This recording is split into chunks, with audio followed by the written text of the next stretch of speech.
Galera, vamos começar aqui a nossa primeira aula, que é sobre a introdução à neuroanatomia. Mas antes disso, eu e toda a equipe Anatomizando gostaríamos de agradecer por você estar aqui, dedicando seu tempo, estudando com a gente, confiando no nosso trabalho. Isso pra gente é inestimável e nós trabalhamos, garanto para vocês, para entregar o melhor que nós conseguimos e preparar da melhor forma possível.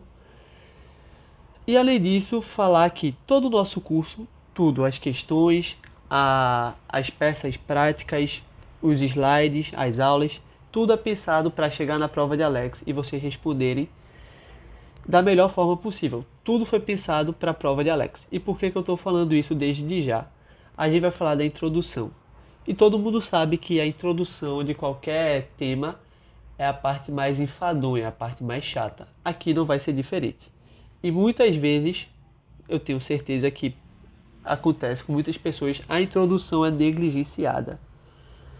Fred, vai ter uma questão na minha prova só sobre introdução? Não, não vai. Porém, os conceitos que estão aqui, não todos, só algum deles. Por isso que eu estou falando que a gente pensou para a prova de Alex.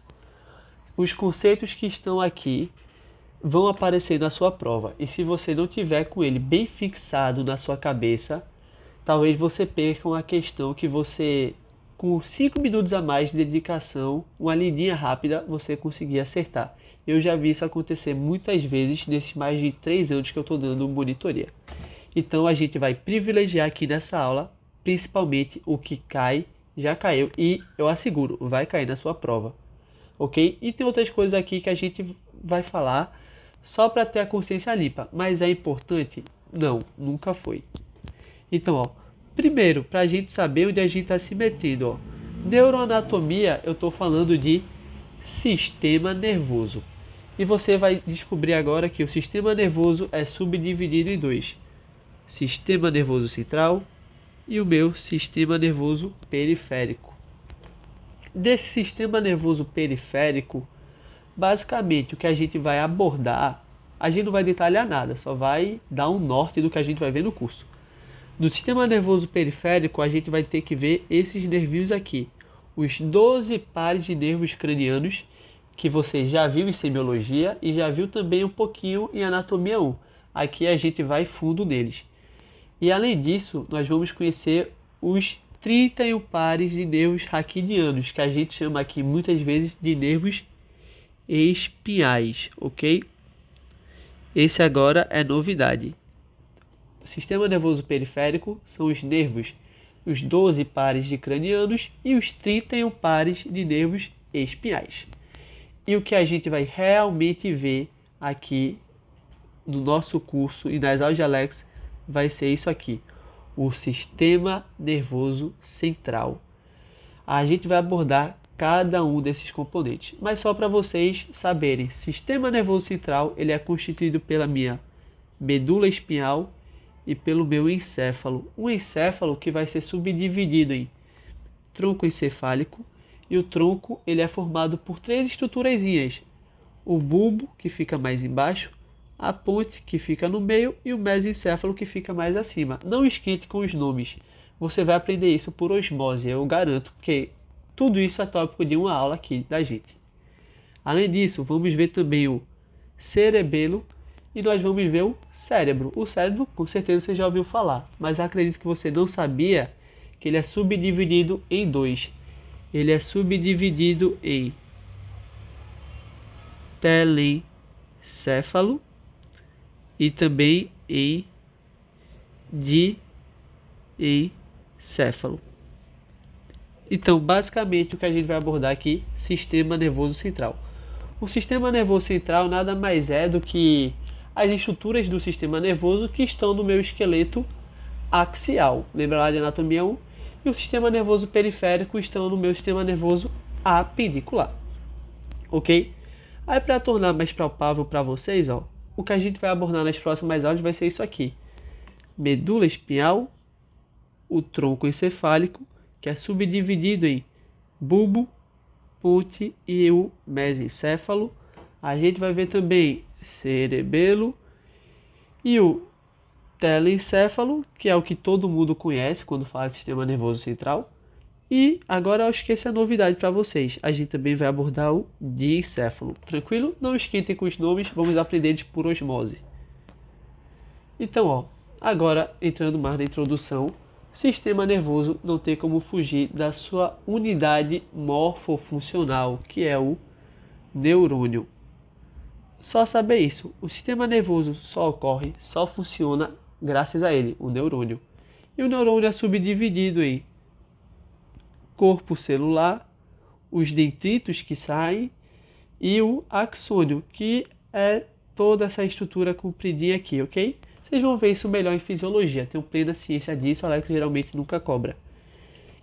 E os neurônios, para eles funcionarem bem, desempenharem bem seu papel, ele tem outras estruturas que o auxiliam, dando nutrição, suporte, sustentação, regenerando ele.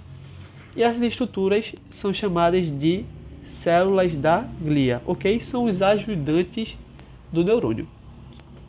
Então, outra coisa também é importante saber? Não, não é. Mas o neurônio, ele tem algumas possíveis formas, certo? Entre essas formas, vão ter a forma bipolar, que é quando ele tem um dendrito e um axônio. A forma multipolar, que é a forma mais comum dele, que é quando ele tem vários dendritos aqui. E a forma pseudo-unipolar, que é quando o corpo celular dele está aqui e eu tenho apenas um prolongamento único, percebe? Esse único prolongamento saindo dele aqui, que vai se subdividir em dois, uma parte vai para a periferia e outra para o sistema nervoso central. Mas, novamente, a importância disso aqui, para a prova de Alex, nenhuma, isso é histologia. Só que agora a gente chega no que realmente é importante, naquele conceito que eu falei lá no início para vocês. E eu vou explicar ele através de uma historinha, que é o seguinte. Alex estava lá no laboratório, preparando a prova prática de Anato 1, colocando os alfinetes dele lá, bem contentezinho para uma prova tranquila. Aí colocou um alfinete na mão, um alfinete no número. Só que nisso ele bobeou assim, foi ver a mensagem da mulher no celular. E Alex botou a mão no alfinete. E todo mundo sabe o que acontece quando você se fura. Você sente dor, ok? Aí agora começa a nossa história. Na nossa periferia, certo? Na mão, que é a periferia, nós temos neurônios que são responsáveis por captar esse estímulo e processar ele. Então, o nosso neurônio aqui da periferia percebe que você se furou, gera a dor e ele vai fazer o quê? Ele vai levar essa informação para ser interpretada. Então, a informação sai da minha periferia e ela chega no meu sistema nervoso central. Esse sistema nervoso central vai fazer o quê? Ele vai interpretar essa informação de dor. E todo mundo sabe o que você faz quando você sente dor, quando você se fura. Você vai ter uma resposta motora de retirar. Então, o sistema nervoso central vai processar a informação e vai responder para outro neurônio que se localiza aqui na periferia e vai gerar a retirada da mão, beleza? Essa é a historinha. Botei mão no alfinete, recebi o estímulo, tive um neurônio que fez esse caminho aqui, sistema nervoso central processou, beleza, mas eu tenho que tirar meu dedo, senão eu estou me furando, eu estou me machucando. Então eu tenho outro neurônio que sai do sistema nervoso central e vai para a minha periferia, que aqui está representada pela mão, e gera essa retirada do alfinete. Ok? Esses neurônios desse caminho 1 e desse caminho 2 que eu botei aqui, eles vão ser muito importantes agora para a gente.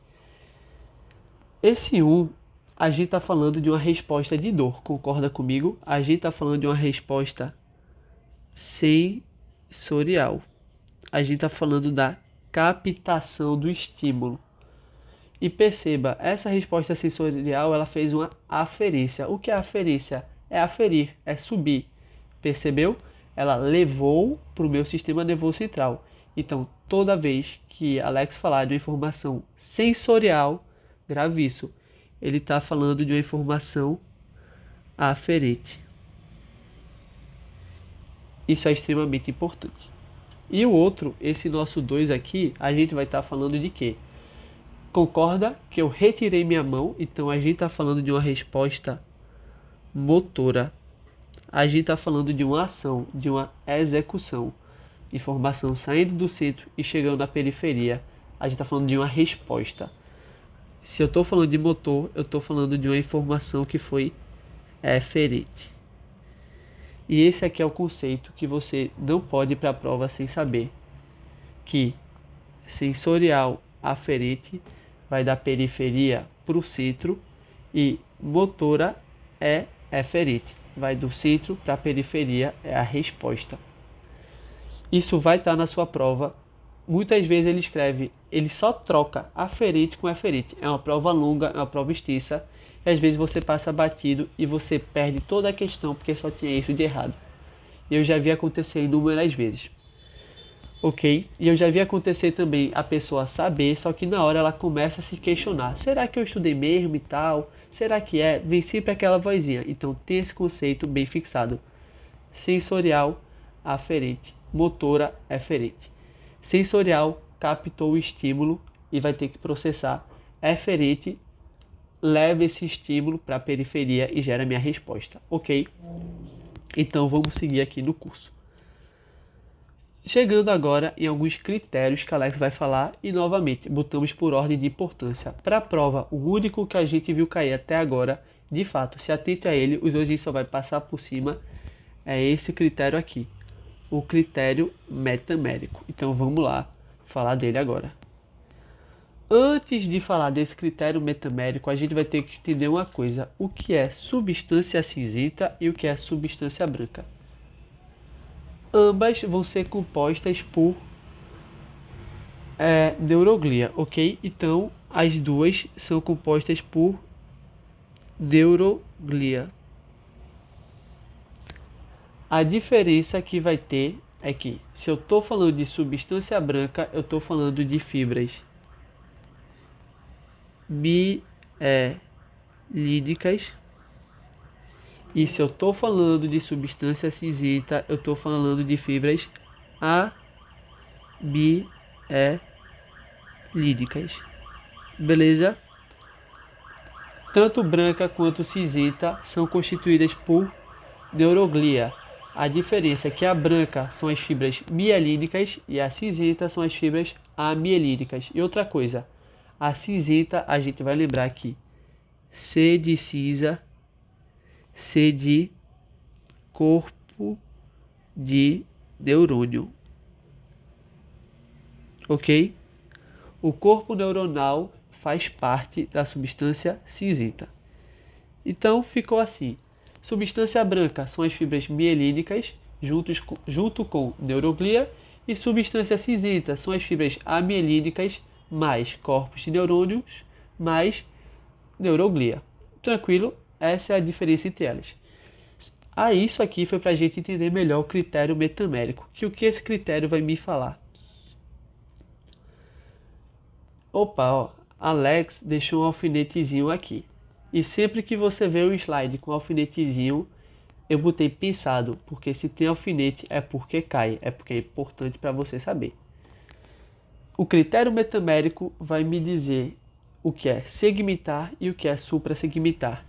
E para isso eu tenho que saber da distribuição dessa substância branca e dessa substância cinzenta. Então, para entender, fica mais fácil assim. Vamos abordar primeiro esse segmentar aqui. Aqui eu tenho um corte de uma medula espinhal. Você não precisa saber agora que isso aqui é uma medula espinhal.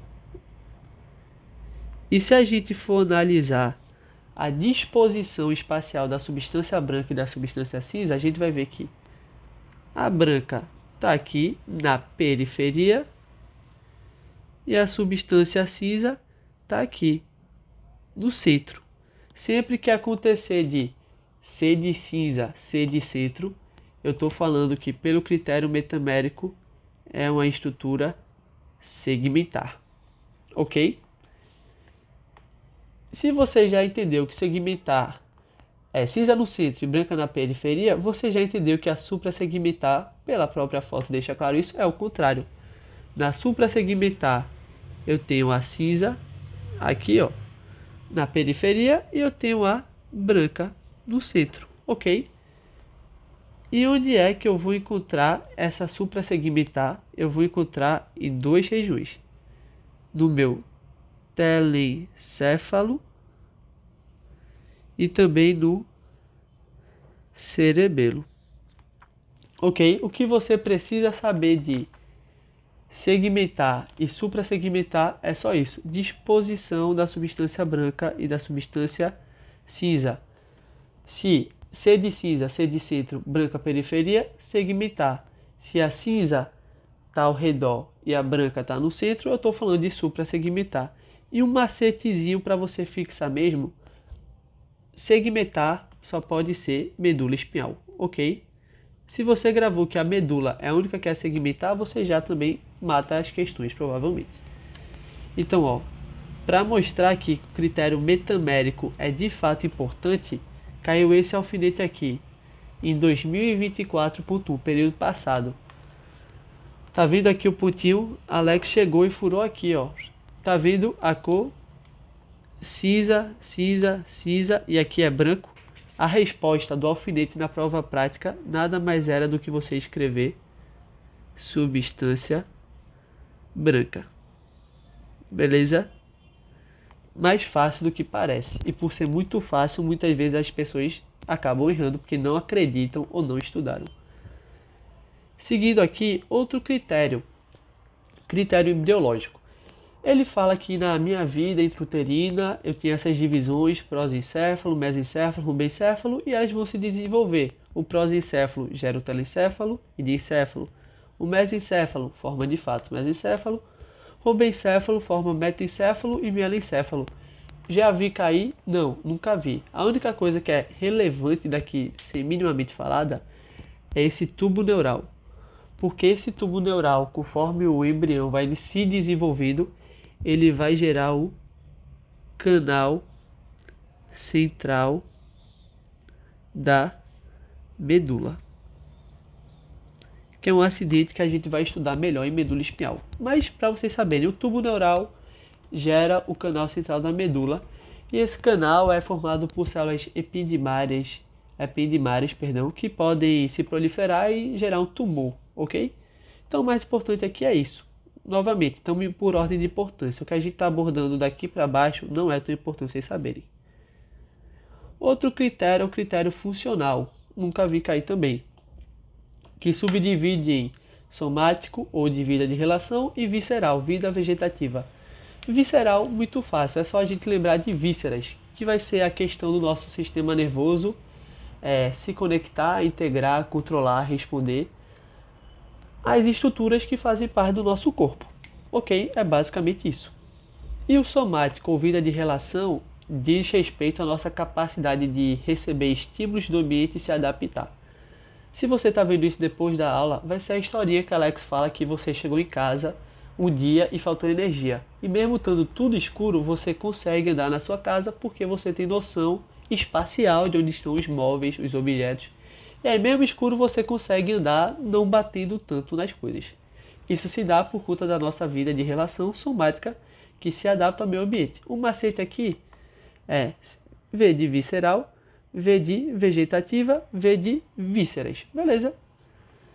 E vamos lá. Agora, para finalizar a nossa aula, uns conceitos que não caem na prova, mas para você ter a mínima noção. Toda vez que falar de um núcleo, a gente está falando de uma substância cinzenta dentro da substância branca, ou um grupo delimitado de neurônios com aproximadamente a mesma estrutura e função. Exemplo, os núcleos da base. Não precisa esquitar com isso, nós temos inclusive uma aula só para núcleos da base aqui. Então, núcleo é o que? Basicamente, para a gente vai ser substâncias cinzentas que se encontram dentro de substâncias brancas. Outro conceito, esse a gente vai ver muito, você vai aprender por osmose. Trato. Trato nada mais são do que fibras do sistema nervoso que elas têm a mesma origem, mesma função e o mesmo destino. Então, ó, lembra lá daquela minha história de aferente, aferente? Eu posso falar que todos os meus neurônios aferentes fazem parte de um trato e todos os meus neurônios eferentes fazem parte de outro trato. Porque o aferente, ó, lembra, o aferente, ele vinha da minha periferia para o meu centro e ele tinha uma função de levar informação. Beleza, então eu posso chamar isso de trato. E o meu eferente, ele ia do meu centro para a minha periferia e gerava resposta motora. Mesma origem, mesmo destino e mesma função. Eu já estou plantando na sua cabeça um conceito que a gente vai falar muito, que é o trato espinotalâmico e o trato córtico-espinhal nas próximas aulas. Outro conceito, fascículo. É um trato mais compacto, ok? Lemnisco. São feixes em formas de fita. Exemplo, lemnisco trigeminal. E córtex. Córtex que nada mais é do que substância cinza que se dispõe em uma camada fina da superfície do cérebro e cerebelo, ou seja, é substância cinza que se dispõe em uma fina camada da superfície. Então, ó, quando a gente estava falando aqui do telencéfalo, é substância cinza que está na periferia. Isso aqui nada mais é do que um córtex, beleza? São conceitos que, assim, não precisa esquentar com eles, vocês vão aprender na maior tranquilidade. E o que a gente tinha para falar de introdução, basicamente era isso. A gente preparou umas questõezinhas, são questões mais tranquilas, só para, de fato, pegar, resolver de boa, para fixar bem esse conceito. E na próxima aula começa, de fato, o nosso estudo. Na próxima aula a gente vai abordar tudo sobre a medula espinhal, beleza? Então acabou a aula, agradeço a presença de vocês e aguardo vocês na próxima sobre medula espinhal. Lembrando, qualquer dúvida, @anatomizando no Instagram. Obrigado pessoal, até a próxima.